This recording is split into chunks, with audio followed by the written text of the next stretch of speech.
juda ko'p yolg'on gapiradigan, qarz olib vaqtida qaytarmaydigan, o'zi ko'p gapiradigan, bir ishni boshlab oxiriga yetkazmaydigan va hayoti bir kasha bo'lib yotgan insonlarni bilasizmi yoki siz o'shanaqa insonmisiz?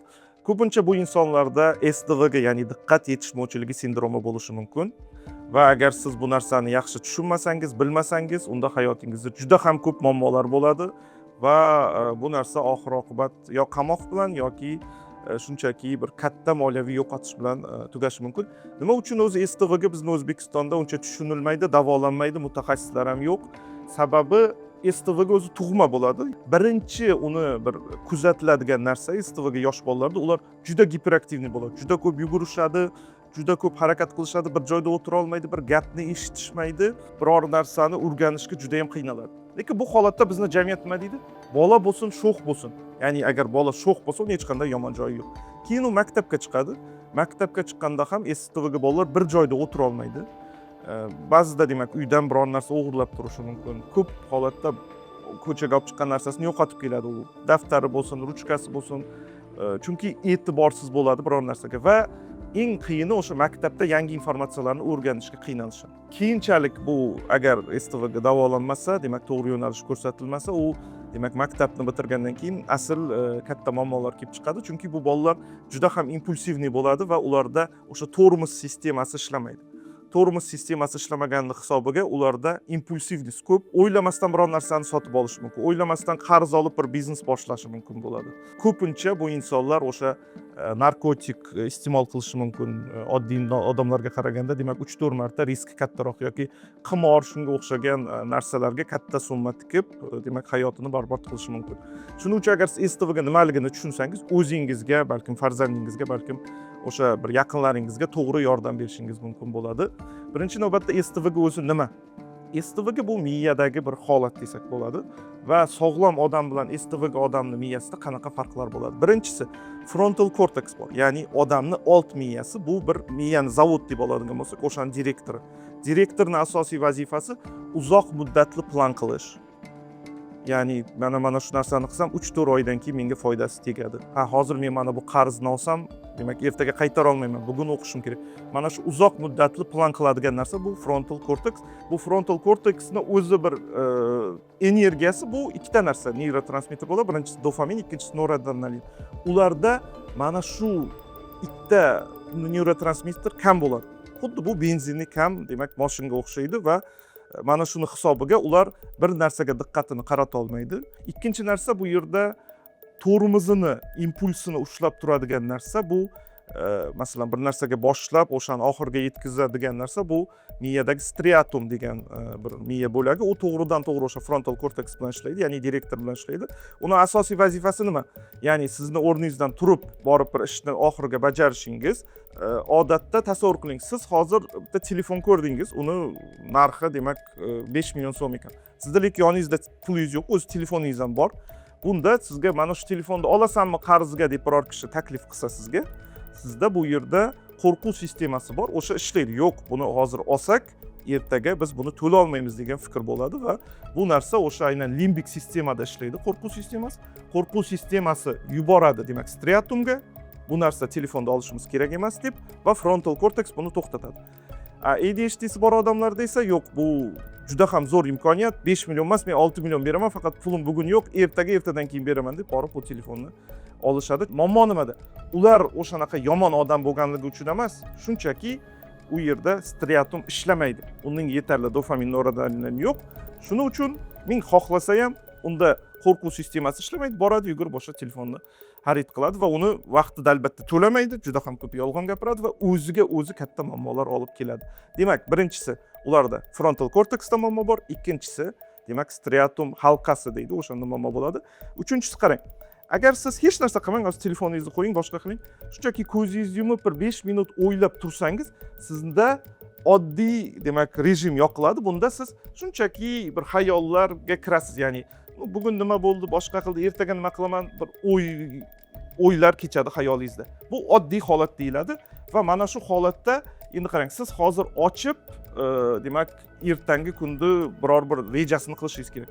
Mana shu holatda striatum bizni oddiy o'ylarimizni o'chiradi-da, hozirgi qilayotgan narsamizga e'tiborimizni qaratadi. Afsuski, STVgisi bor odamlarda mana shu oddiy rejimni o'chirish imkoniyati yo'q. Boya aytganimdek striatum halqasi ishlamaydi. Shuning uchun STVga odamlardan so'rasangiz yoki sizda o'sha STVga bo'lsa, siz o'tirib hozir 10 minut ishlashingiz kerak, ya'ni 10 minut bir vazifani bajarishingiz kerak. Siz mana bu oddiy o'y hayollaringizni o'chira olmaysiz. Bir narsani o'qimoqchisiz, lekin oddiy kundalik hamma hayolingiz kallangizda. Uxlamoqchisiz, yo'q, o'chira olmaysiz miyangizni. Har doim bu holat ishlab turadi va bularga juda ham konsentratsiya qaratish qiyin. Shuning uchun ular odatda bir yangi hunarni yoki yangi biror fanni o'rganishga juda ham qiynaladi. Demak, sog'lom odamda ishlaydigan funksiyalar bu old miya yaxshi ishlaydi, striatum yaxshi ishlaydi va biror narsani o'rganishni yoki ishlashni xohlaganda oddiy rejimni, chalg'ituvchi rejimni o'chirib qo'ya oladi. Lekin STVgisi bor odamlarda buni imkoni yo'q. Endi agar siz bu narsani davolamasangiz qanaqa muammolar kelib chiqadi? Birinchi navbatda katta insonlarda agar o'sha yoshingiz 15-16 dan oshgandan keyin o'qishga kirmoqchisiz, 3 oy, 4 oy, 1 yil tayyorlandingiz, hech narsani o'rganmadingiz. Chunki bu to'g'ridan to'g'ri o'rganishga katta xalaqit beradi.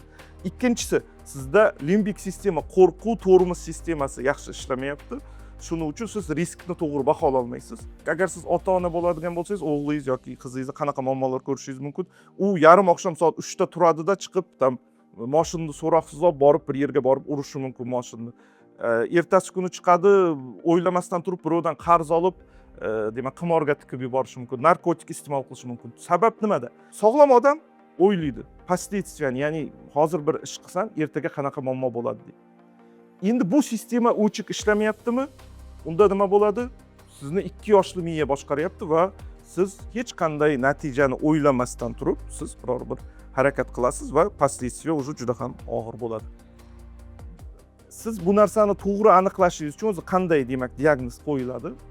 Birinchi navbatda chalg'ituvchi omillarni olib tashlashingiz kerak. Masalan, agar sizda biror vitamin yetmayotgan bo'lsa yoki depressiyada bo'lsangiz yoki boshqa bir muammoyingiz bo'lsa, kam uxlayotgan bo'lsangiz ham sizda diqqat yetishmovchiligi bo'lishi mumkin.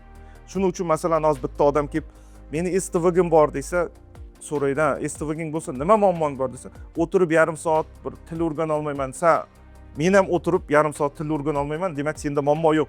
O'zingga o'zing o'ylab topding" deb uni demak tan olishmaydi. Lekin bu yerda muammoni qarang. Agar bitta inson to'g'ri ovqatlanmasa, to'g'ri uxlamasa, sport bilan shug'ullanmasa, unda ham diqqat yetishmovchiligi bo'ladi. U odam ham o'tirib yarim soat bir narsani o'rgana olmaydi. Ya'ni o'sha diqqat yetishmovchiligi bor odamda ham shunday. Endi o'ylasa, ikkalasi ham bir xil bo'lib qoladi. Endi muammo bu yerda qarang, ikkalasini eng katta farqini tushuntiraman. Sog'lom odam, ya'ni miyasi normal ishlaydigan odam, to'g'ri uxlamadi, ovqat yemadi, fast food yedi, boshqa qildi, harakat qilmayapti. O'tirib 1 soat dars qilishga qiynaladi, lekin u hech qachon chiqib o'ylamasdan turib katta narsani xarid qilmaydi.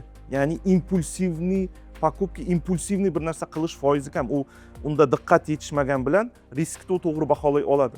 STVgisi bor odam esa u mana shu muammoni ichida yashaydi va mana muammoni ichida maza qiladi, qanday desa bo'ladi. Chunki faqat mana shu muammo holatda uni miyasi bir yaxshiroq ishlaydi desak bo'ladi. Qanday davolanadi deydigan bo'lsangiz, bu yerda davolanish usullari. Birinchi liniyada bu dorilar. Birinchi dorilar bu yerda stimulyatorlar. Bu demak Ritalin, Concerta. Faqat bu dorilar O'zbekistonda SNGda mavjud emas, faqat Amerika va Yevropada bor. U qanday ishlaydi desangiz, miyada ikkita neyron bir-biri bilan muloqot qilish uchun o'sha neyrotransmitterlarni ishlatadi. Bu dopamin, noradrenalin. Va bu stimulyatorlar o'sha dopamin va noradrenalinni chiqishiga, ko'proq chiqishiga yordam beradigan dorilar. Ikkinchi liniyada bo'lsa, Straterra turadi. Ya'ni Straterra bu stimulyator emas, bu ham O'zbekistonda yo'q. Uni ishlash vazifasi u faqat noradrenalin bilan ishlaydi va odatda o'sha neyrotransmitter bitta sinapsdan chiqib ikkinchisiga borgandan keyin qayta so'rib olinadi. O'sha so'rib olishni to'xtatadigan demak dori bu demak Straterra bo'ladi. Qonunchilik bo'yicha taqiqlanmagan, lekin afsuski topa olmaysiz. Uchinchisi bu demak kognitiv terapiya bo'ladi. Bunda o'sha mutaxassislar tomonidan ham bola bilan, o'sha inson bilan, ham ota-ona bilan to'g'ri yo'nalish ko'rsatiladi va qanday planlashtirish kerak, kunni qanday olib borish kerak va demak amaliy tavsiyalar beriladi. O'sha vazifani boshlab oxiriga qanday yetkazish kerak, o'sha sistema qanday ishlaydi, mana shuni hammasi tushuntiriladi va birga amaliy vazifalar bajariladi. Bu ham demak juda yaxshi effektlardan biri. Endi qarang, agar siz o'zingizda mana shu sindromni his qilgan bo'lsangiz, demak shoshmang, demak oldin uni aniqlash kerak bo'ladi. Shuning uchun biz sizga nimani tavsiya qilamiz? Telegram silka qoldiraman. O'sha yerga kirsangiz, demak butun Jahon sog'liqni saqlash o'sha tashkiloti tomonidan tayyorlangan test bor. O'shani ko'rib chiqing, o'zingiz uchun yoki farzandingiz uchun. O'sha testdan o'ting va o'tganingizdan keyin примерно sizga chiqadi, допустим, nechi foiz sizda mana shu sindrom borligi yoki yo'qligi. Undan keyin albatta, demak, mutaxassisga murojaat qilasiz. Demak, mutaxassis birinchi umumiy sizni holatingizni ko'radi, tekshiradi. Undan keyin biror bir demak yo'nalish yoki bir davolash usulini tavsiya qilishi mumkin. Bu videoda biz sizga hech narsani demak qiling yoki bir tashxis qo'ying emas. Biz shunchaki mana shu narsa haqida umumiy tushuncha beryapmiz. Keyingi videolarda ham mana shu STVG bo'yicha batafsilroq ma'lumot beramiz va biror savollaringiz bo'lsa, bemalol kommentariyaga yozib qoldirishingiz mumkin. E'tiboringiz uchun rahmat.